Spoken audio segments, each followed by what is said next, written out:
Hey everyone, welcome back to another episode of Bear It All, the podcast where we bear it all with your girl Jay. And Day, Dejana. Hi, everyone.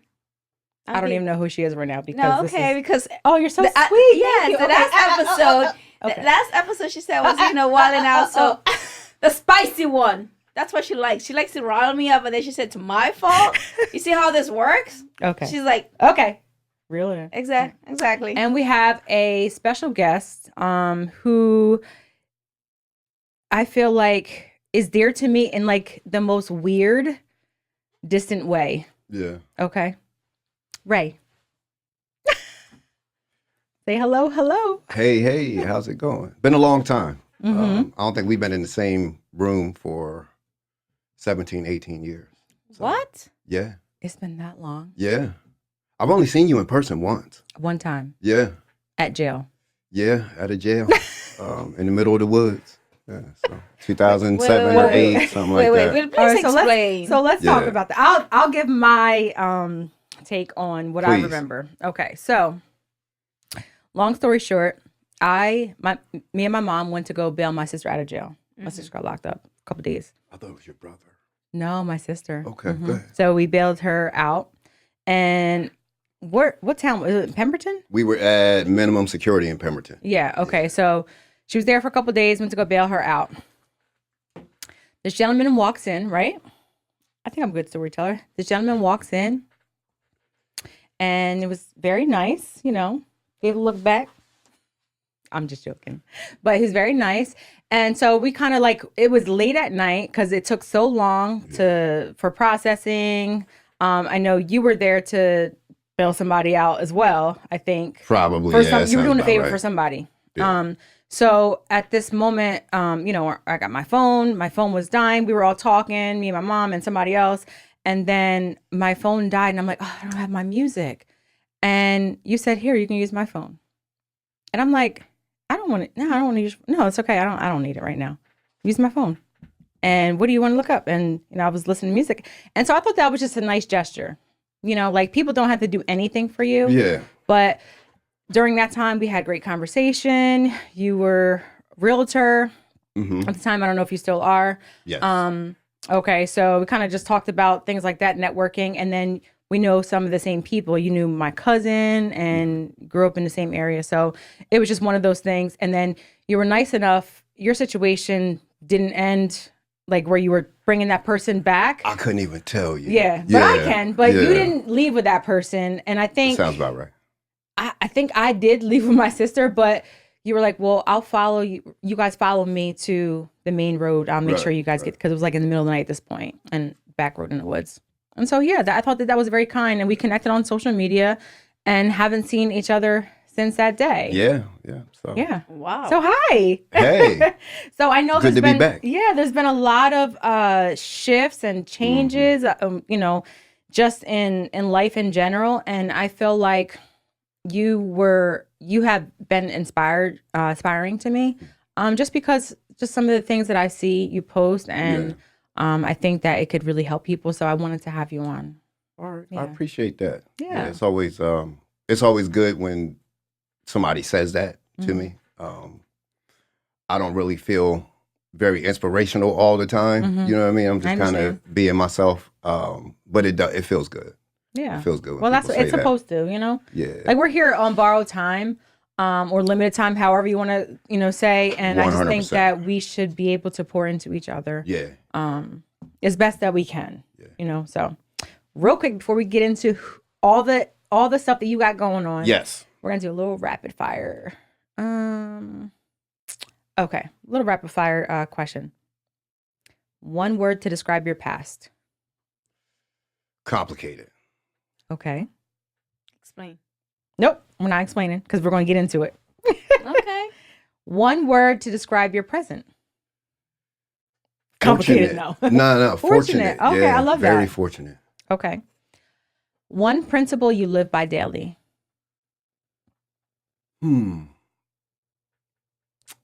Service.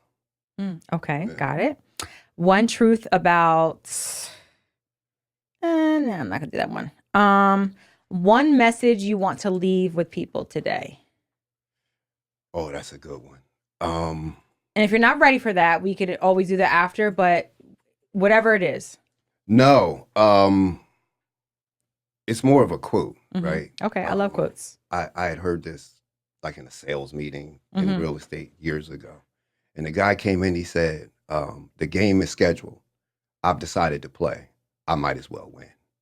And I That's just found very that to deep. be, that was very, very profound, right? It's just like a mantra that you could use for anything in life. Like, who goes into a game not wanting to win the game? You know what I mean? And it's like, right. if you look at your life that way, it's like you decided to show up and participate. Like, you might as well do everything you can to win. Like, leave it all on the field, if you will. And I think it can help people who feel like they don't want to. That you're already here, like you said, you're already here. Yeah, like look at it differently. You try. know? Yeah, and that's what I really got from it. It's just like anything that you do, you know what I mean. Like strive for excellence. I want to win. I don't want to come out and I never go out half-ass or I'm gonna get my ass kicked when I come out here. Like okay, I love that. Yeah. Great. Okay, that's really it. Real quick, so I'm looking at your necklaces. Yeah. So explain. Hands of Fatima. Yeah, the Hamsa. If I said that right, just protection. What did you say? The hands of Fatima? Fatima, yeah. Okay. Yeah. All right, protection. It's very spiritual because he's wearing tiger eye too. So I've been already seeing the tiger eyes in your bracelets. Oh yeah, for sure on the bracelet. So this one, I'm very spiritual, so I tend the to game. see So and coppers for grounding. There's a lot of stuff that I could. Yeah. That's my type of world, so that's how I realize. Yeah. So the copper, it's funny. I was just craving copper. It was like, like your body will tell you what you need. Mm-hmm. I was just like craving it. I didn't know, I couldn't really put my finger on it. And I've learned over the years to trust myself. Right. So I just went on Etsy. I found this, like I really was feeling it. It's a whole story behind it. And copper. Yeah. So I had I had a copper bracelet that was turning my wrist green. It had some rings and stuff. So I stuck with the necklace. What's that symbol? It's a whole bunch of like different elements. It's like crushed. Oh, okay. It looked like I thought. Oh, okay. I see. Okay. Yeah, but I just really. I thought it was like a gun, like the chamber. It kind of looks like a revolver. Yeah, but it just kind of spoke to me. Yeah, and I got it. But it's like some whole thing where it's like blocking RF signals and sucking up mad bad energy. It was like a whole little insert that came with the, with the necklace. But So I think that when I look at you, right, or I hear your story, I think of chaos. Which story is that? So just in general, right? From chaos to calling. Okay. Yeah. That's good. And I know we've had very minimal conversations. And I think that I know you've been through a lot of things, right? And so I kind of want to talk about maybe like when I met you, kind of where you were, right? To where I've seen your journey extend over the years into where you are now. So when we met, I was obviously a bail bondsman. Is that where you were? I didn't know that. I was doing that at jail. Well, but I didn't know. I thought you said that I was doing somebody a favor. So I don't know how I remember that. I was probably bailing out a friend or something. Oh, but like, okay, that's, you know what I mean? Okay. That was what I did for years. Okay. That was my profession. I was a bail bondsman until like 2015. From 2000 to 2015. Okay. I held a license anyway. I was kind of full-time until probably around 2013, whatever. So at that time, I was a bail bondsman. Me and my wife had just split up. Okay. I was selling real estate, and my life was just like upside down. I was really that was the beginning of my spiral down. Why was it upside down? Because of like your split up. The split, separation. She went to Florida, took the kids. That's hard. So how many kids you have? With her 2, and then I got another one. Okay. I got an 11-year-old now. The other 2 kids are grown. So at the time, it was the breakup of the marriage. It had been tumultuous, to say the least, between the 2 of us. We had been together about 10 years at that point. Oh, okay. Been married for like 8. So it was that I was just dealing with some unhealed trauma that I didn't really have any perspective on. Like I didn't really realize that I had been traumatized. I didn't know what I had been through. Like I knew, but I didn't know. Right. So you knew, I mean, because you were through it, but you didn't realize that it affected you. I didn't know. I didn't realize how it was affecting me in my early 30s. Right. So like I was just emotional and angry and hot-headed and frustrated and you know, and had just like some really bad habits and bad tendencies. Do you want to expound on that or? Absolutely. Okay. And this is, you know, I'm transparent in that I've been through a lot of stuff and here I am now, right? I'll be 52 this year. Really? I feel the best that I've ever felt in my life. Like that's amazing. I'm the healthiest I've ever been. Physically, spiritually, financially, you know what I'm saying? Like everything has come full circle. And it wasn't always that way. But usually the 30s, that's what it comes with. We all go through that. Yeah. Like the early 20s, you know, depends how your life is. It doesn't matter the background because we're not there yet. The 30s for men, they're not mentally ready either. They was saying in Spanish that men don't develop. They said 25, but I think men have to go like late 30s to early 40s to really realize what life is about. Still in the early 30s. Still develop, but it's the prefrontal cortex. It's the part that's responsible for impulse control. Yeah, but doesn't develop until you're around 25, 26. That I understand. I mean, develop like emotionally, like what I'm talking about, how to deal with stuff, like with your spouse, with your anger and stuff. It's a mature. Like men really, like maybe the early 40s, that's when they start realizing like, yo, I gotta grow up. Yeah. That's when it really hits. Yeah, they say like a man isn't ready to really settle down or until late 30s, until the 40s. But that's not even really true. But anyway. But I really think it is. Honestly, mentally, I think that's when they're ready. But I would agree with that. Women in hindsight. Not to cut you off. No, so do you think that you think was it just your trauma? Was it childhood trauma? Was it, you know, just your environment, things like that? It was a perfect storm of a lot of different stuff. It was a lot of different factors. It was stuff that, to your point, like I could say honestly that I never even really knew who I was until COVID. You know, you're talking downtime, 6 years ago. Still time? 6 years, yeah. Well, you were 46? 46? Oh. In 2020, I was 45 going on 46. Because my birthday's in the summer. But I'm going to circle back to that, 2020. And why that was such a landmark in my life. But at the time, just going back to where I was at then, right? 07, 08. It was so much stuff that had happened in my childhood that I hadn't processed. I didn't know how it had affected me. I always had a relationship with my dad, but he wasn't as present probably as he should have been to like really teach me how to be a man. So I just kind of cobbled it together, figure it out my own way. And to be honest, I dealt more. I probably took on more of my mom's attributes. Okay. Is that who raised you? Yeah, for the most part. I mean, not for the most part. I live with my mom. I'm her only child. Oh, you're her only child? Okay. Yeah, but she went through a lot. And what I found out later in life was that I'm an empath. So when I started unpacking all of that, what I realized was that all the trauma she went through, not only did I see it, I went through it like twice. Yeah. So it was like how it affected me, but then I also sucked up all of your pain, all of your emotions. And that's really what happens. Yeah, that's what happens when it's like they say that like when you have things that you have to heal from and you have a child, that child literally is like gets all that, even with intentional, not intentionally. Yeah. You know what I mean? Yeah. Because my kids, my oldest daughter, has a lot of issues now, just kind of, and I could trace it back and be like, that was my fault. I failed her in a certain way. Do you have a good relationship with her? Absolutely. Yeah. Absolutely. And I have she is going to be 28 this year. And then my son is going to be 33.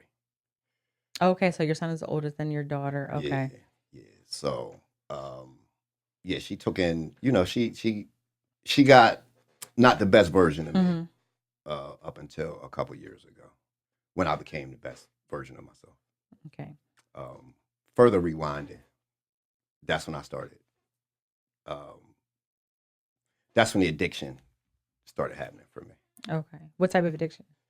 At that time, it was pills. Okay. Yeah. Like Percocets? Yeah, I was on them Perk 10s, school buses. So what made you Boxing. take them? Was it like, were you prescribed them or you just took them from like the street? No, my wife had them.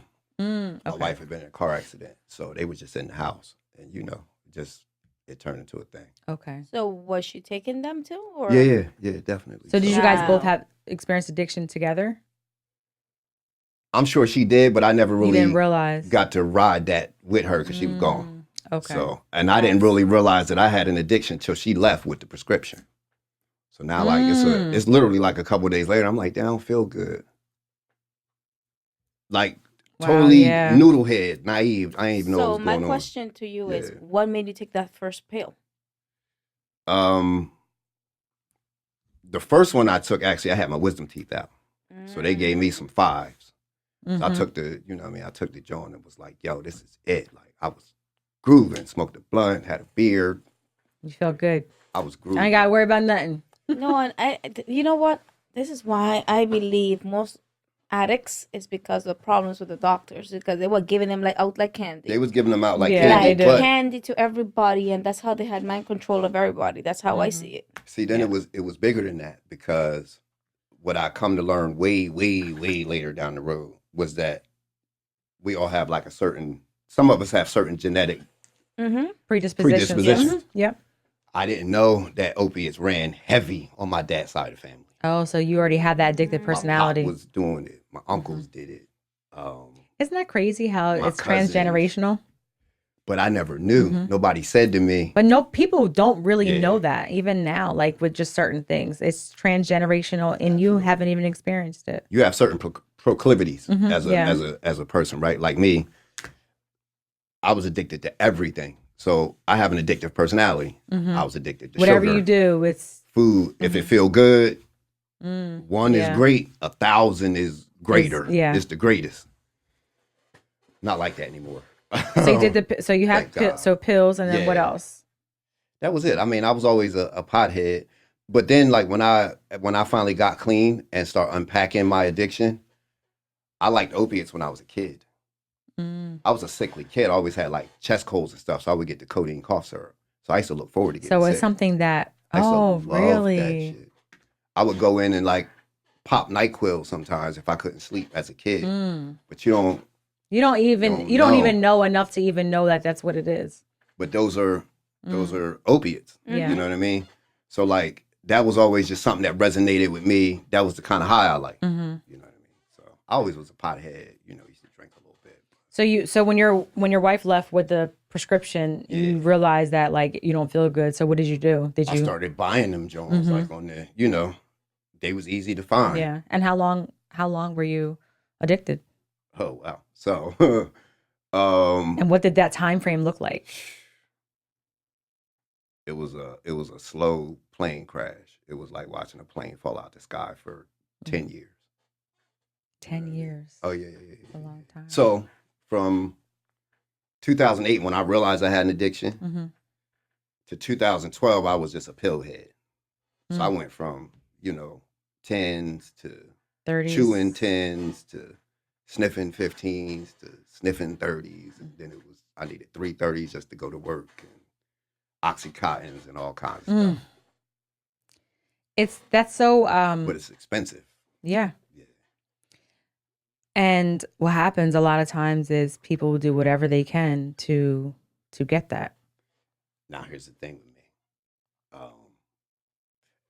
Let's go here first, right? So somewhere around 2012, I had like a drug buddy.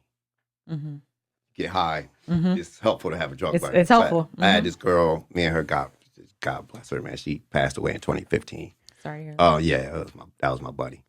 And we wasn't romantic. We was just this was my drug partner. So I called her one day because she used to get pills, and like we was just kind of on this little journey together.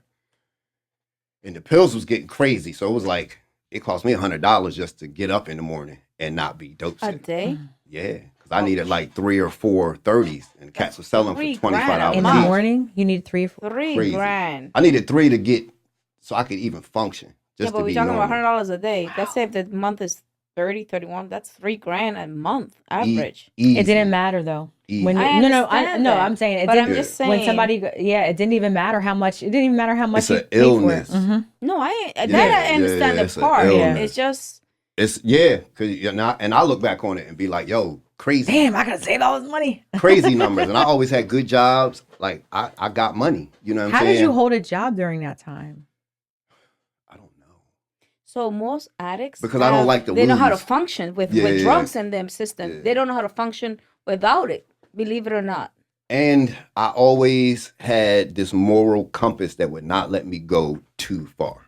Right. Even though it was probably too far, but too I far. went way too far. Yeah, too far in a sense where it's like you didn't want to just be like laying there without anything. Like, you know. Nah, a lot of it was vanity and pride. Yeah. A lot of it was like, if my daughter asked me for something, I can't tell you no and then go get high.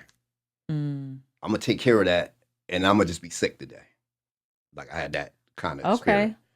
I'm not gonna take nothing from my mama. I'm not gonna go and Steal. And I think that's great because, you know, my sister. I'm not committing crimes and not doing none of that. My sister, who I was bailing out, Yeah. had an addiction for years, probably since around that time, all the way till still now to this day, where you know she's not the same person. I don't get to see her, speak to her. Yeah. But yeah, so she stole from me. She stole from my kids. Whatever she could do, you know, she was out there selling herself and things like that, and only would cling to people that she knew she can get stuff closer to. And it went from pills to shooting up to all types of other things. Yeah. So I did all that. yeah. I did So all talking that. about someone in your family. My sister. No, I understand that, but who got it? Where she got it from, her dad or her mom's side? Because, like he said, he got it from his It's dad's not side. always that, but So Yeah, that's it's what not. It's not always that. You know. sometimes you just be in the wrong place at the wrong time. And what they say is that people who do drugs or even like drinking, you chase the first time.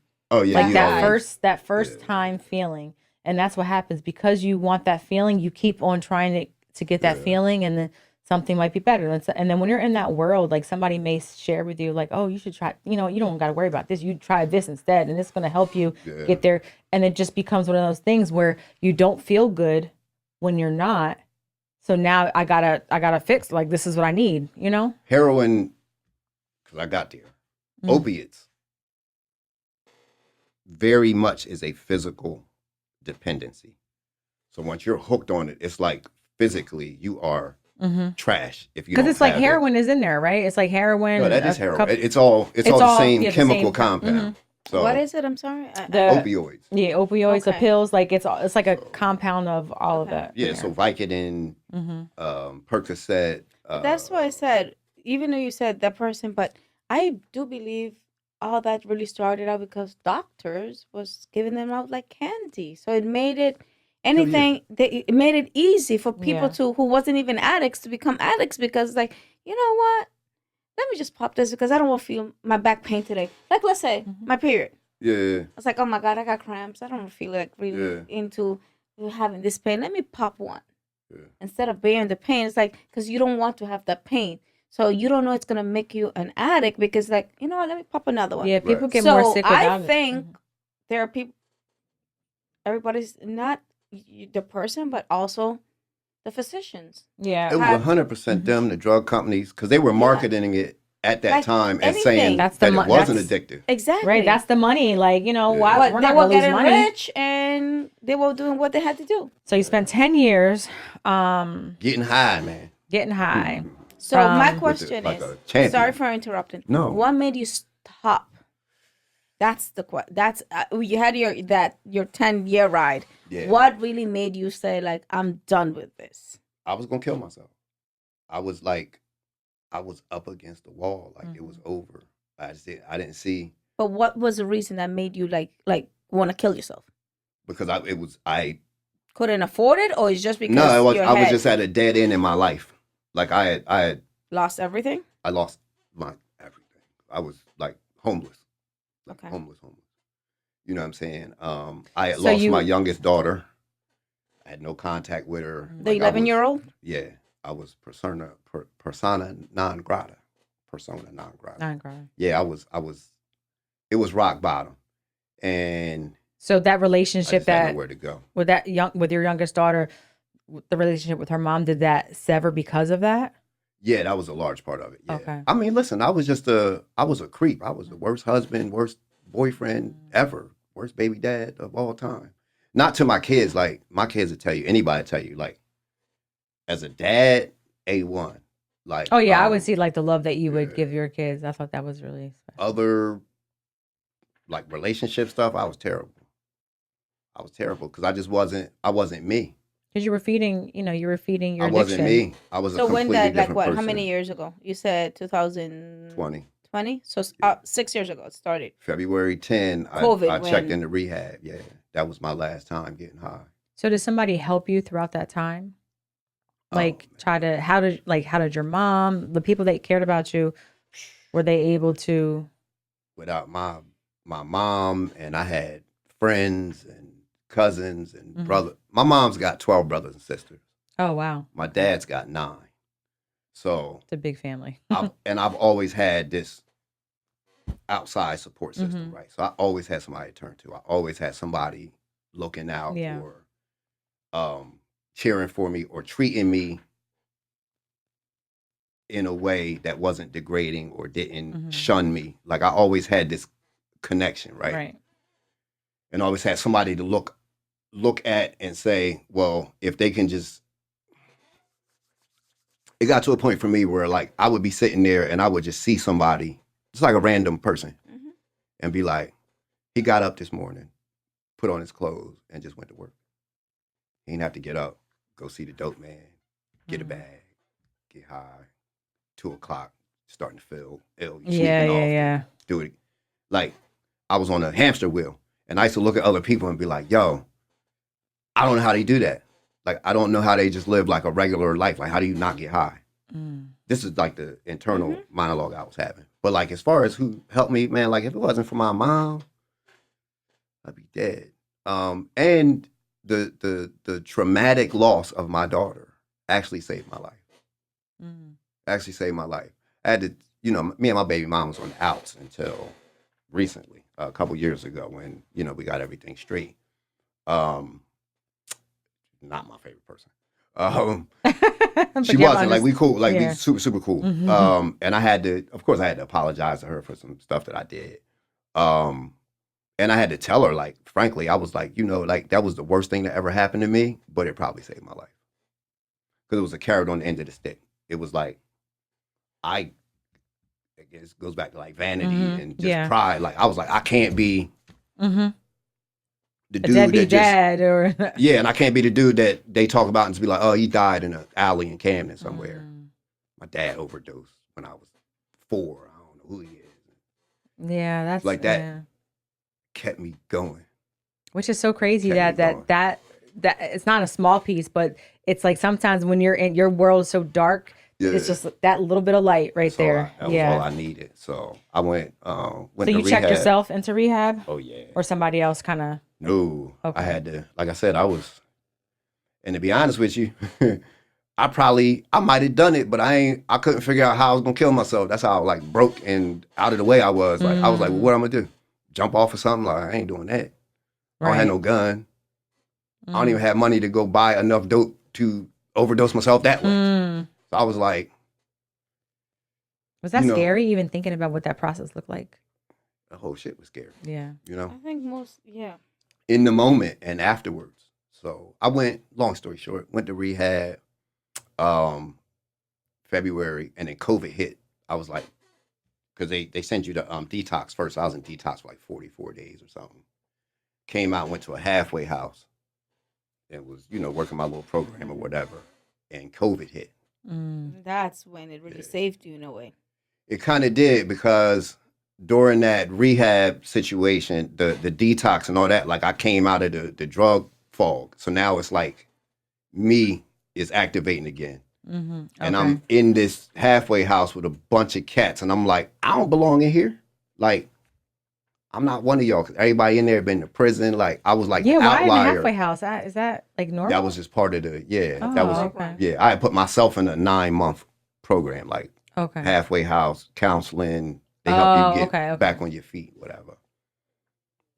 Long story short, I just turned into like super asshole because I'm in there and I'm like, I feel like I'm incarcerated and I need to get, for me, as soon as I kind of like woke up, I need to get away from that to heal. How was your thought process like after? Because I know that's a very difficult. Those first few days are like probably some of the worst. First few years. First few years, like when you're in. Because I remember I took my sister to detox for 3 days, and then afterwards they wanted her to do inpatient, and she didn't want to. So she wanted to come home. She says, "I'm good now." And then No. Because I had done a lot of stuff before that, and then I went there, and I was in the joint for like I said, like 43, 44 days, whatever it was. It has to be You hard, get even straight. to up to now, like not to fall into temptation, just to No, go back. now. I'm sorry. No, it's fine. No, I got to a point where there is no going back. Good. Yeah, there's like zero temptation. I don't smoke weed. I don't drink wine. I don't do nothing. I'm square. So you This did is what I'm just saying. Super square. What I've done, like it's nothing like with drugs, but the last 3 weeks, you always put sugar in your coffee. Yeah. You put stuff, and then you don't understand how sugar is so bad for your system. I do. Well, no, for me, and when I Yeah. realized that, when I decided, you know what, I'm just gonna stop any sugary drinks. Yeah, diseases feed off of sugar. Yes. So, long story short, even my boyfriend said, "I don't know who the hell you are." Yeah. For the first 2 weeks, I said, "Leave me the hell alone." I was going, no, seriously. Your body goes through. I was going through withdrawal, and I'm like, Mhm. what the heck? And I was like, I was craving. I'm like, I'm not gonna take any sugar. I even stopped coffee. I was addict, like Spanish. That's why we do the first thing: drink coffee with a bunch of sugar. Yeah, and we like, and I'm like, no, I'm stopping, and because so the background is saying you're 2 years old, they give you coffee. You're that poor that's why they give you a biscuit with coffee. That's your breakfast. My ex-wife is Puerto Rican. So it's something that it's not that it was just okay. That's your breakfast. You have no choice, but it's no bread in the islands. That's coffee and sugar and whatever. So the last 3 weeks, that's why I started hitting the gym. 3 weeks, I'm almost a month, but I started like withdrawing myself from sugar. I did not like even myself. I was like, yo, it's amazing how coffee and innocently sugar that you don't think it's bad for you. Sugar is like, I think like crack. I never done drugs. And it's not even just that. It's not even just that form of sugar, but it's like breads, carbs, all that stuff that's high in sugar. No, but that I quit the carbs. But I'm just saying, I saw how good I feel now. It's only been like a month. That when you said like I had coffee this morning, but I told her no sugar. Yeah. With a little milk, I'm like, and now my stomach is actually really upset just from that coffee, and I was like, yo, why did it? Because your body gets. I mean, it's been 3 weeks too, so you know that's for like 21 days. And I was like, and I'm like, yo, I don't want like right now. I'm not. That's like a girl. That coffee killed me. But I wanted to say, I'm like, I'm done now. I really know that I don't need, and that's just a simple thing. Like, yo, so that's what I don't know how addicts do it. Like, So speaking of sugar, which is something that we're going to talk about, but transition from your addiction to the sugar place. Right. So during that time when I was on drugs, I found out I was diabetic. So that was 2017. I had a foot surgery. My foot wasn't healing. Classic sign. So I went to the doctor, and they just sent me. I remember I went, they tested me, and then I was home, and I just got a letter in the mail with a prescription for metformin. I was like, oh, all right. I went to the drugstore, got the pills, started taking the pills like they told me to, and I didn't change nothing. I still was doing the same thing, eating what I was eating, and nothing changed. So after COVID, I got kicked out the halfway house. I was an asshole. I just I went full blown asshole mode. Got kicked out. So I ended up in Florida. At a rehab there? No, at Um, Because I know a lot of people go to Florida for rehab. funny story. I end up in Florida with my ex-wife, my daughter, That's my what I thought. It's son-in-law, like, yeah, that's and the 2 grandkids. Okay. At the time, it was just the 2. So, it's funny, as you're saying all these things, I'm picturing like what I would see on social media when you post pictures of your, so now it's like coming together like a full picture. Okay. Yeah, so I'm in Florida. My room is here. The ex-wife's room is here. She got a boyfriend. I got a girlfriend. My daughter's here. Shit was weird. Just weird, but we was cool. no, like La everything. Familia Peluche. It was cool. It was weird as shit, It's but a it was show cool. that's called La Familia Peluche. It's like, Yeah, like the it really. family. It was like a sitcom, and I was like, yo, we should really be recording this because this shit is like it's wild down here. So I got down there, and I wasn't doing drugs no more, but I was still doing drugs. But the drugs was food. You know what I mean? Because what I realized, what I came to realize, through kind of like a series of just happenstance and like accidental information, you just start catching on and stuff, whatever. I realized that my food addiction was as bad as my drug addiction. And it was actually more deadly. So I'm a raging diabetic. Like I'm taking glipizide, metformin, I'm shooting insulin. So it actually burning all that too, because Like, when I'm you're doing bad. that, you don't get enough. My mom is diabetic, so sometimes when she started out, I realized she was eating a lot. I'm like, yo, I can't maintain this woman, and I wasn't being mean. It's just that it was expensive. She's always hungry. I'm like, how can a female eat so much? Yeah. And it was because the sugar was eating her, eating whatever. It's like, and she's thin, like she's not really a big person. I was like. So I do know what you're saying, but It's cause bad. her arm and a leg. So to how long feed how long did you go person. through that?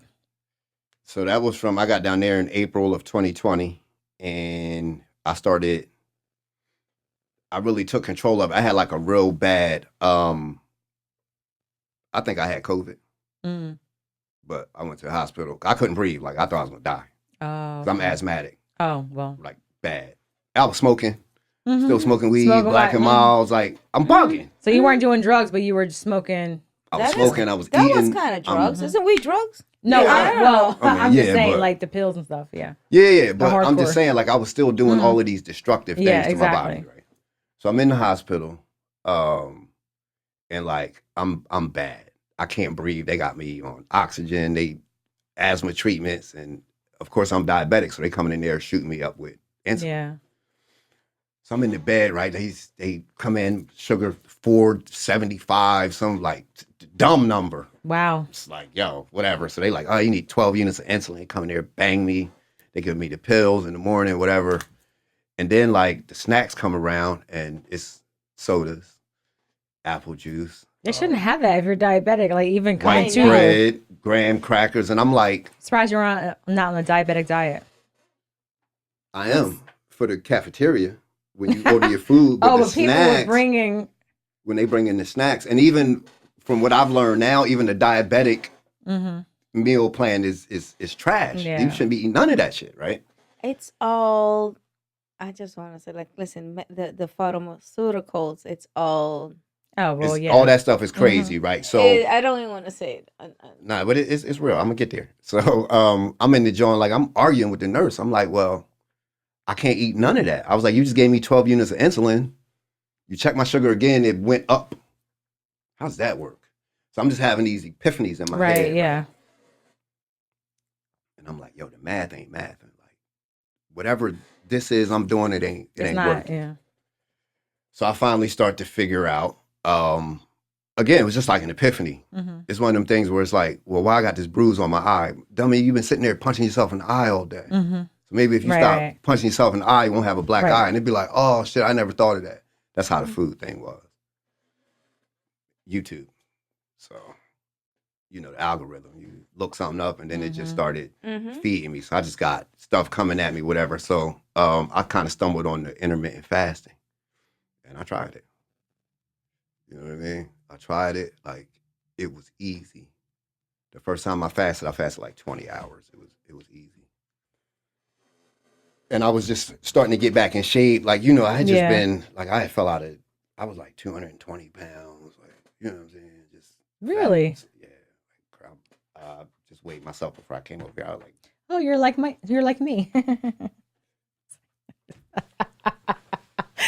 She always talks. I wasn't No. I wasn't wearing it well. This morning I was like, right before I came over here, I got a shower, I got on the scale. I was like 154. Oh wow, that's I a probably huge lost difference. like 7 pounds. The past couple of days I've been fasting. Oh yeah. My body fat is like super low, much lower than it was before. Mm-hmm. But I say all that to say, like, I was just really in a bad way. So I started fasting. I was down there hot as shit. I didn't have no car, so I was walking everywhere. So I was walking. I was fasting. I started watching what I was eating. I started cutting back. Over time, it took.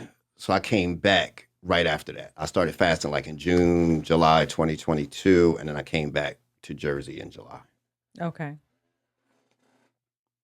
And just kept it going. And from like, I would say like July 22nd. And then I met, well, I knew her for a while, but the young lady I'm with now, Kelly, me and her got together, and a couple months into it, she started doing it with me. She started fasting. I love that. And, you know, we start changing our diet. And by, I want to say early 2024, I had an A1C. My A1C was 11.7 in 2022.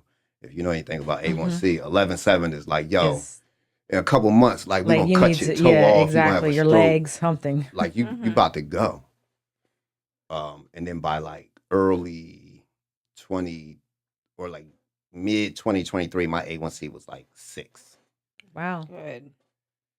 So you started to, so at that point from that time, were you still like smoking, or did you I was smoking weed until like August of 2024. Okay. When I finally gave up that really bad habit. I stopped smoking tobacco when I started fasting. So once you came back out here, you pretty much started like really kind of just pouring into yourself. I was just on a roll. Yeah. You know what I mean? Like I was hell bent on, because my thing was like, I was like, what if I just stop doing the stuff? What if I stop eating the stuff that's causing the diabetes? Like, I looked at it differently. I didn't, at some point, like, I saw it for what it was. Like, I'm in control of this. It wasn't a disease. It's a lifestyle choice. If you don't eat the bad foods, if you work out, if you fast, if you take those steps, this is not going to happen. Then it starts to change things. So I stopped taking the medication. When I started fasting, I just said, I'm not taking none of this shit no more. Like, I'm either going to die trying to beat it, or I'm going to beat it. So when you go to the doctors, what do they say to you? Keep doing whatever you're doing. Yeah. Like, the first time I went to the doctor, I got back up here, I got my A1C tested, and I had been about 2 months doing what I was doing. And it came back 11.7. The nurse called me on the phone and was like, yo, this is serious. You gotta do that. And I was like, hey, listen, I'm doing intermittent fasting. I've been working out. Like, my numbers are coming down. I'm seeing them. And she's like, no, you don't understand. And I hung up on her. She's trying to, that's what I was like, click. So during this process, you wrote a book. I did. Okay. What's the book called? The book is called Brain Fart. Oh, bugging. Type 2 ain't my type. Type 2 ain't my type. Type 2 ain't my type. Okay. The true story of my divorce from diabetes using food, fasting, and movement. I love that. Where can people find that? At divorcediabetes.com. Okay, so they can't get it on Amazon or anything? It is on Amazon. It is? Okay. For sure. I make more money if you go to divorcediabetes.com and buy it directly from me. Oh, okay, got it. Okay. Yeah. And I'm also building out a whole coaching program and an interactive ebook experience. Okay, so it's not just a static book. It's really the map, the playbook, how to take yourself from sick and tired. You know, like I said, I got sick and tired of being sick and tired. Sick and tired of being sick and tired. That's it. You know so what I mean? How long did it take you to write the book? I'm still working on it, but the whole thing. But the whole thing probably took me about 6 months. Okay. I did most of it at work. It's kind of slow where I'm at. That's fine. So No, it is. I have office job and we have like a lot of downtime. So I kind of wrote it. So coming back to Jersey, that's how you Yeah. got back on your feet. Like you got your job 100%. back. The Yeah. relationship with your youngest daughter. Yeah, I got custody of her in 2024. She lives with me. really? Beautiful. Yeah, So yeah. it just switched. It was my mindset. Like I woke up. Like once I got off of the drugs, like the old me came back. The old me, like I don't take no for an answer. I see something, I go get it. You know what I So mean? is her mom not a part of her life at all? Absolutely, 100%. She's part of her life. Yeah, yeah, Okay. yeah. I that's one of my biggest accomplishments is that I was able to heal that relationship with her. Okay. And my daughter. Yeah. You know what I mean? It ain't no like I needed animosity or things No, like that. I needed to co-parent. That was all I ever wanted was to be. And now you're a full-time So parent. how you end up with custody if you wanted to co-parent? That's the question. Man, the universe works in mysterious ways. Oh, it does. I know. That's all I can say. It was just meant for her to be with you, at this moment. And the fact is that, like I said, once I came out of the stupor of treating myself bad, once I rediscovered who I really was, like who I was as an entity in this physical plane that we live in, who I was as a spirit, how I was connected to the all, how I was really like love yourself. Like that's what I preach. Love yourself, and also, I do believe in karma. 100%. You either get 100%. Your karma or your dharma, and I tell that to everybody. Everything you do here is you're gonna pay it either here or in the next lifetime or the other multi-universe. People think I'm a little bit off sometimes, but I'm like, nah, it's okay. I said, think what I am. I know when it comes down to spirituality, I'm like, okay, have fun. Yeah. Do whatever you are what you consume. Yes. You are what you put out. 100%. Whether it's eating, whether it's the information you absorb, whether it's people around you, like you loving are yourself and also gratitude. You have to be grateful for just being here or alive. You gotta be grateful for where you That's what I'm saying. Exactly. So in closing, I do want to share. So you had put up posts, and I think that's like probably what like resurfaced you in like my visual. Yeah. But you had I forget how many days it was, but it was however many 100 days of gratitude. Of gratitude. Yeah. And I thought that was so good. I think that like you just don't realize how many people you help with that, even if you don't think that you do. And maybe some people might not see everything, but the one thing that they do see, it might just be enough for them. No, and to that end, I run into so many people at Walmart. Like, yo, I saw your video. So I've gotten a lot of feedback. And I remember when we talked the other day, and you said, that it had inspired you or touched you in some way. Yeah. And I've had a couple of people say that to me, quite a few people actually. So yeah, it was a thing. And I'm only, I think I was on like day 29 when I kind of fell off the map. So I only got 71 more to go to get to 100. But I'll be back. Yeah, for sure. And you know why I stopped doing it? Why? Because I dove into the book. Okay. And sometimes it's necessary. I was just like, you didn't say consecutive days, no. Yeah, I was too spread out. So I was doing that. I was writing the Kwanzaa book, and I was trying to. I was just doing too much. So that was the one that kind of got hit. Okay. What? How do you feel right now, as far as like looking back at what you've gone through?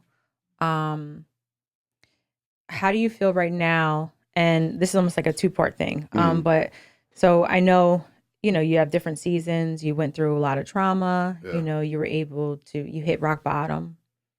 That's a word for it. You almost lost your life. Yeah. I hit all the rocks. Yeah. All the way at the bottom. Yeah. You rebuilt your life. So where are you at right now with your mindset as far as like what your future is looking like, right? And then how can you help somebody else who feels like they are hitting rock bottom or feels like they don't have support, or what's something that you can kind of give them? So I've recently been asking myself, what is it that I would do for free? So no obligations. But I just start choking if out of nowhere. That's funny. Like what would I do just for free. Like, what is it that defines me as a human being? Like, why am I even on Earth? It was a pretty easy question for me to answer. Just looking back on my whole life, I've always been. It's a two-part thing too. I've always been, when I said of service earlier, right? I've always been a person that is always looking for a way to assist or help somebody else reach their goal. I can understand that. It's another quote that I live by. This one is good. Zig Ziglar says, "You get everything you want out of life by helping other people get what they want." Right? I just never really understood it To put in it into context play. of the fact that I was actually putting myself in second position. I was putting myself behind others' interests, and that wasn't helping me. Right. So the best way for me to help people, which is really my calling, I'm really here to help other people. That's the only thing that really brings me joy. Yeah. I don't go to work so I can have nice things and stuff like that. I'm thinking about what I can do for my children, what I can do for my grandchildren, what I could do for my lady friend, what I could do for my mama. Right. Anybody around me, like what can I do for a stranger? I don't even talk about stuff I do. That's just unsolicited. Right. It's just acts of kindness. Like, I really live my life that way. I really want to affect other people on some level. So everything that I do is geared towards that. Like, that's what the future holds for me. I think the biggest challenge that I have right now in my life, I wouldn't even call it a challenge, and this is advice that I give to people. I give this advice to my kids. I talked to my brother about this the other day, and I said, figure out a way to get paid for doing something that you would do for free. I literally had just had this conversation because people are like, oh no, I don't. Some people say like, oh no, I just want to I'll pay for it myself, but it's like, if this is what you love to do, make a business out of it. You can help so many more people if you have the proper funding. That's it. So, and that's the whole reason I'm building out this ecosystem. Like, I really want to teach people how to do this. Yeah. I want to teach people how to, like, take their health back, and not just your health, your thought life, your spirituality, your identity. Yes. Just come back to, because I was not myself until I was 46 years old. Yeah. I was 46, and I finally woke up and looked in the mirror one day and was like, yo, because what I realized that I was always the version of myself that I needed to be, depending on who I was dealing with. Yes. Around my mama, I was this. Around this set of friends, I was that. But it was always at work, for other I was people. this. But I was never really just Ray. So now you get one version of me, which is the real me. I'm only one person. And now it's, you can hate it or love it, but I don't code switch no more. I'm just who I am, and I stay true to myself in the fact that, like I said, I am who I am. I like what I like. I do what I do. I appreciate that. Right. That's the mic dropper. So how can people reach out to you if they need advice, if they, need some kind of support or whatever? How can they reach out to you? Yeah. Like I said, that divorcediabetes.com, And we'll put the link in. For sure. You can put all my social links in there. Okay. I'm all over the place. I got 11-second lessons. That's the TikTok joint where I was doing because it started off as 11-second lessons. I was going to come on, short attention span and 11-second lessons. Okay. try to break bread within 11 seconds, but that ain't going to work for me. I'm old school, I probably need about a minute and a half to really say what I got to say. Okay. All right. So what did we learn? Comeback is the best. The comeback is the best? Yes. No, really, it's just It's the best. And life struggles make you who you are today. If you didn't go through it, you wouldn't really enjoy. That's how I see it. You wouldn't enjoy right now. Yeah. Nah, I'm so grateful for everything that happened to me. Like, really, because it allows me, like, I've been through so much stuff that I have no judgment of anybody else. Yeah. Like, I can't judge. All I can have is empathy and a sense of, let me help you. And I can honestly say that I wouldn't even be who I was today if I didn't go through all of that stuff. Yeah. Like, I needed that. It was like education. It was boot camp. You know what I'm saying? Because now it's like, all right. But not everybody could make that. I got people that ain't here now. They ain't make it. Yeah. You know what I mean? Dead homies I got. That's so maybe you should be put grateful, yourself like first before help yourself before you can help anybody else. You can't help that, like they tell you on the airplane, you know, put your mask on first. And then The same thing like That's I always it. say, love yourself so you can love somebody else. You can't. There you How are go. you gonna love somebody if you don't love yourself? That's it. thank you so much. We appreciate you. Thanks for having me. It was a pleasure. Bye. Bye, guys. Like, share, comment, subscribe. I'm going to put the links in there. You guys can go check out anybody who is suffering. Is there like a support group though, or For me, it's a support group of one. okay, well there you go. AA just, that stuff never resonated with me. I found separation from it Okay. was the best way to go. Well, hit up Ray. He's going to give you all the support. Okay. Yeah. He's healed and whole. Give you the whole game. Bye, guys. Bye.